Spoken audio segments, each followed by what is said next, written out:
Welcome one and all to my entry for Nintendo's Let's Play Xenoblade Chronicles video contest. I will be speaking English in this video so that as many people as possible will hopefully understand what I say. I am Dutch myself though.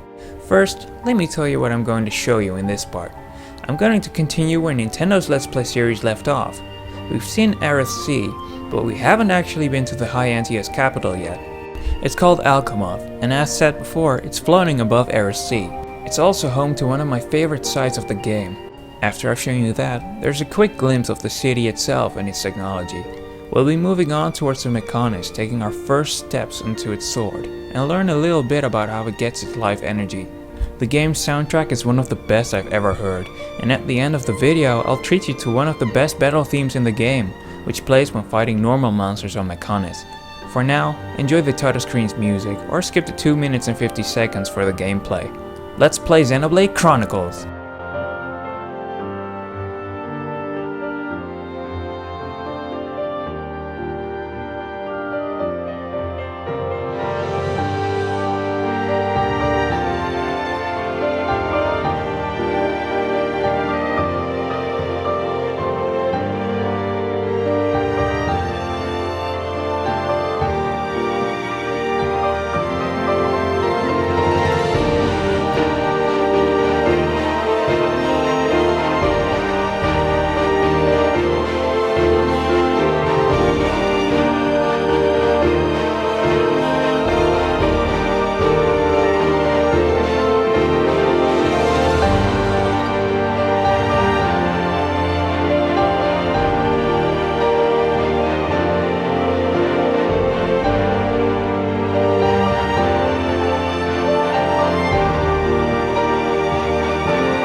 Alright, here's the view I mentioned earlier. I love how you can watch over anything, you really feel the height, as you can see all of Alchemoth beneath you, which is huge. You can look over Bionis' shoulder and see Mechonis right in front of you. It's like it's challenging you, and the horizon is just beautiful.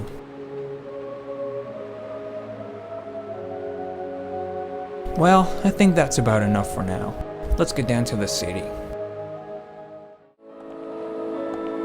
So, here we are, outside the palace. The view you just saw is quite a way up, as you might have imagined, but you can't go any higher though. This is Melia's home, along with all the other High Antia. They hardly travel, considering they have pretty much everything they need here.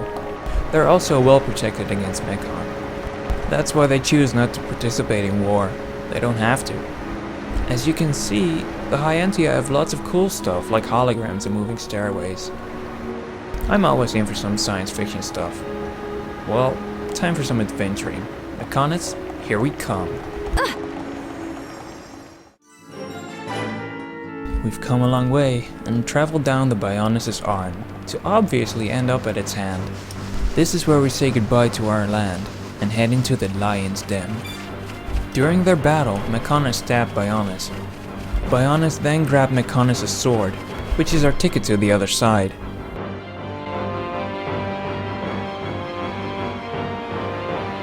Oh, what the? Is all that big sword? Oh, if is, then ouchie ouch! The sword of the Mechonis. The entire valley below. The whole thing is its sword. Something seems unnatural. What do you mean? Look, that flowing light.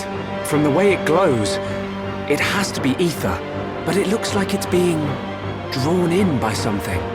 By the fortress. It should just be up ahead.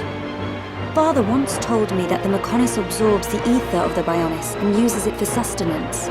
So the Mechonis feeds off ether? Then undoubtedly the ether serves as the Mekon's energy source as well. Ladies and gentlemen, welcome to Sword Valley.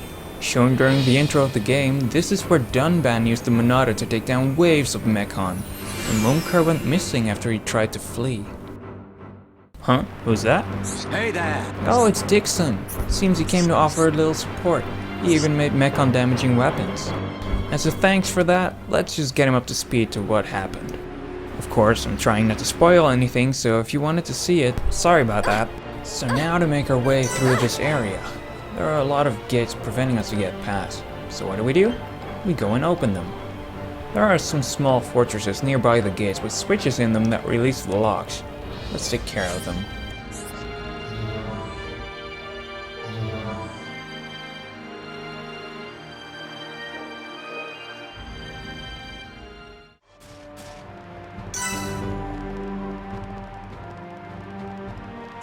Okay, that's 2 down. Let's keep moving.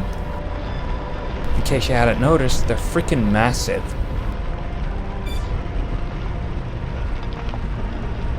To make things a little less boring, I'll take this thing out. This represents no problem whatsoever. Leave this So to this is the me! legendary Monado.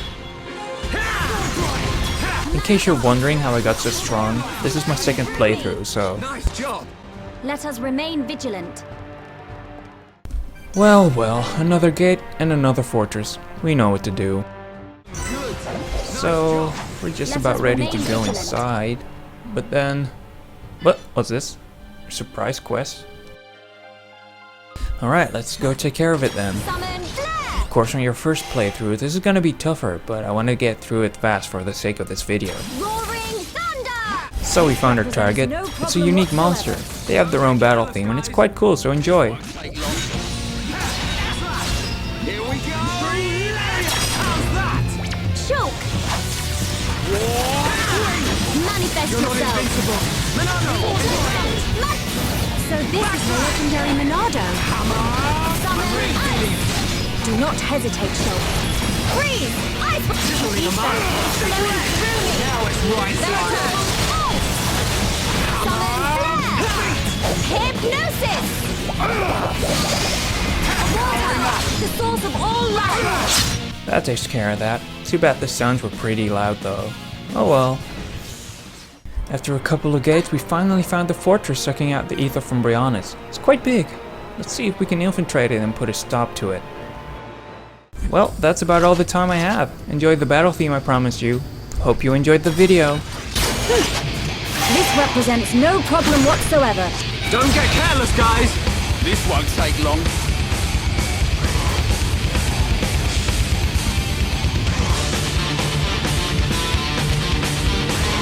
Pathetic. Melia! Nicely done! Things are going to plan. Ha!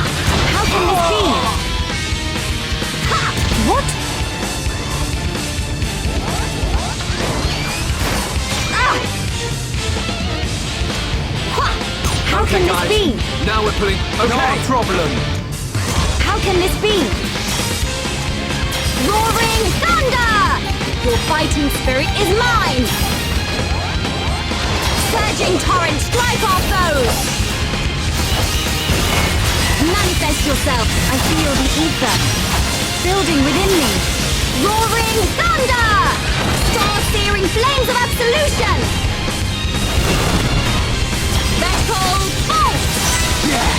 Just one Darkness left! of sleep embraces you! The next one will hit! Melia! It's okay! My thanks. Summon Bolt! Vengeful Bolt! Your fighting spirit is mine!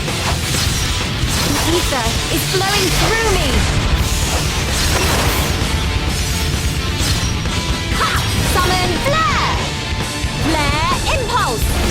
Flawless victory!